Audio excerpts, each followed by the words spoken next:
নমস্কার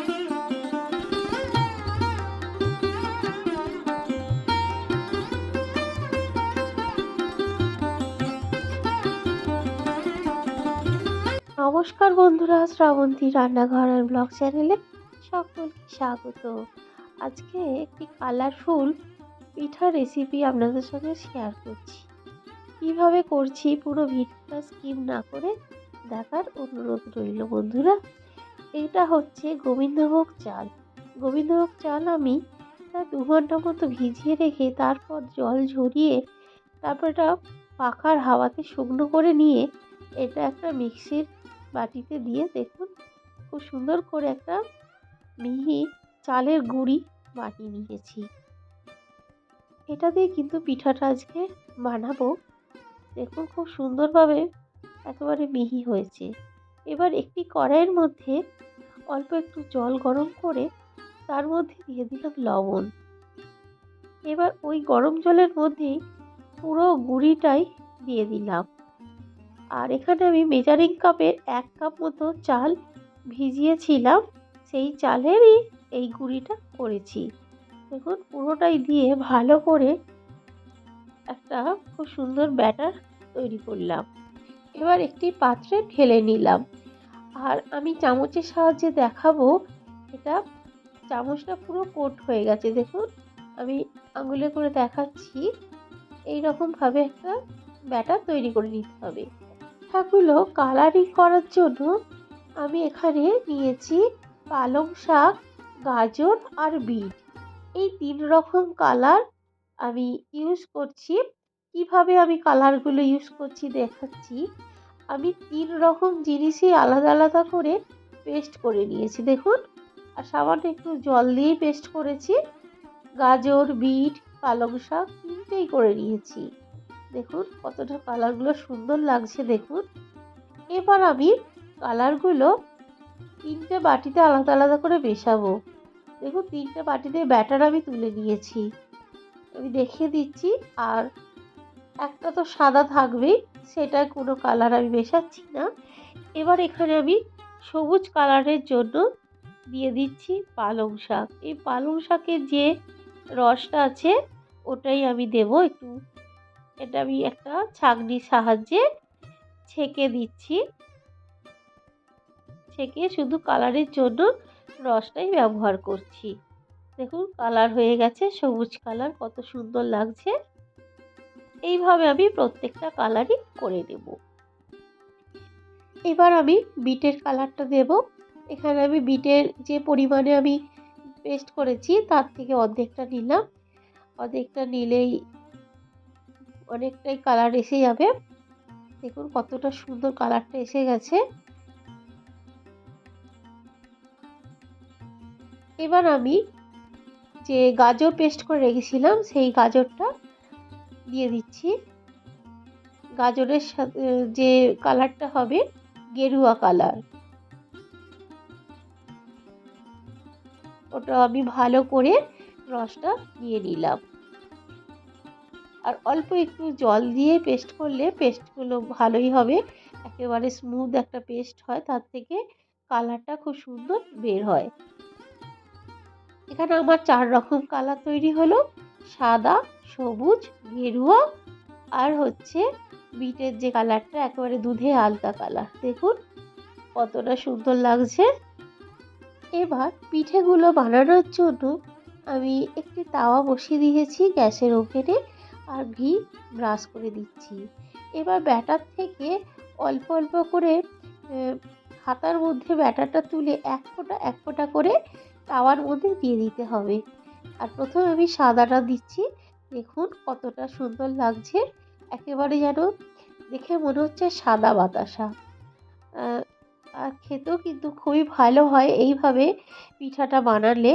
আর তো খুব চটজলদি কিন্তু হয়ে যায়, জাস্ট গরম হবে সঙ্গে সঙ্গে কিন্তু দেখুন উঠে যাচ্ছে।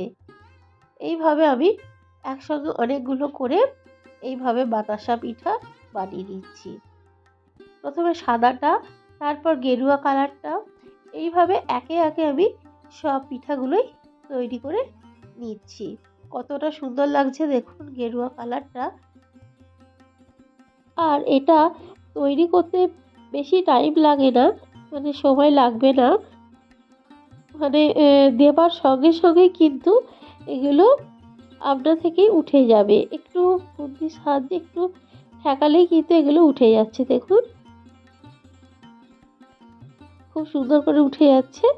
এবার আমি সবুজ যে কালারটা করেছিলাম সেটা দিয়েও আমি তৈরি করে নিচ্ছি।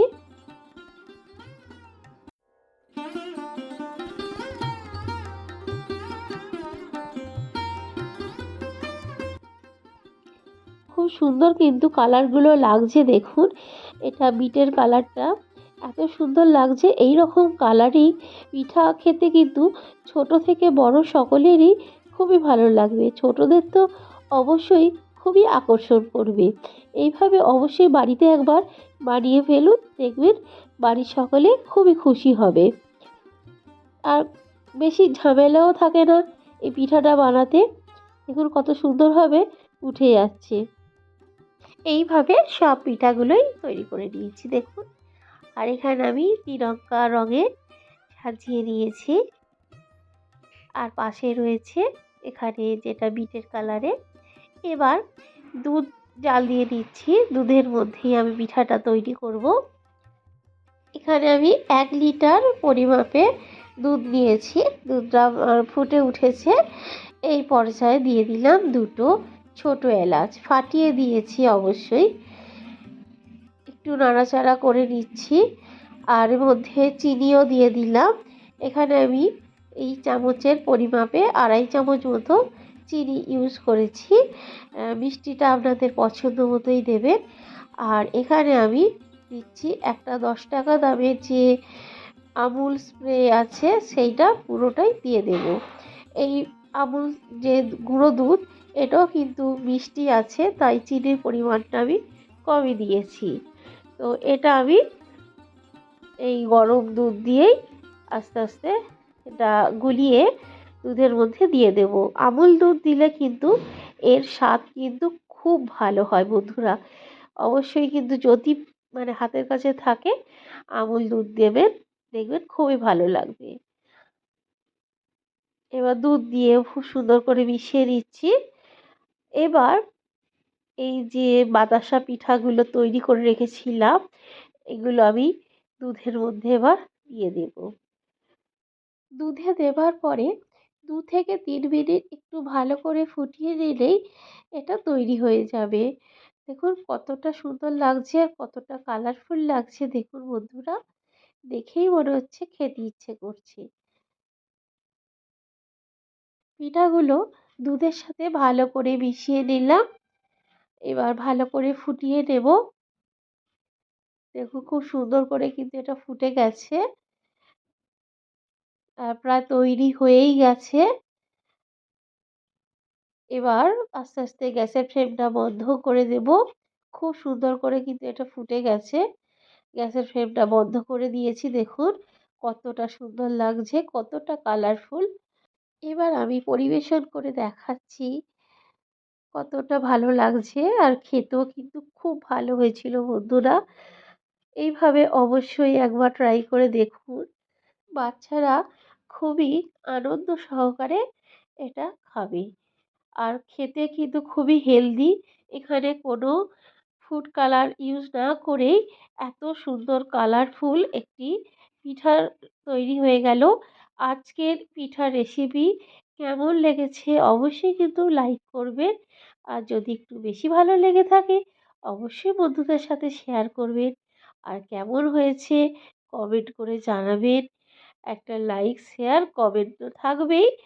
আর নতুন বন্ধুদের বলছি চ্যানেলটা যদি সাবস্ক্রাইব না করা থাকে অবশ্যই সাবস্ক্রাইব করে পাশের বেল বাটনটা অল করে দেবেন।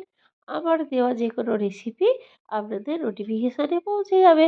পুরনো বন্ধুদেরও অনেক অনেক ভালোবাসা। সকলে ভালো থাকবেন, সুস্থ থাকবেন। আবারও ফিরে আসবো কোনো রেসিপি বা কোনো ব্লগ ভিডিও নিয়ে। Thank you.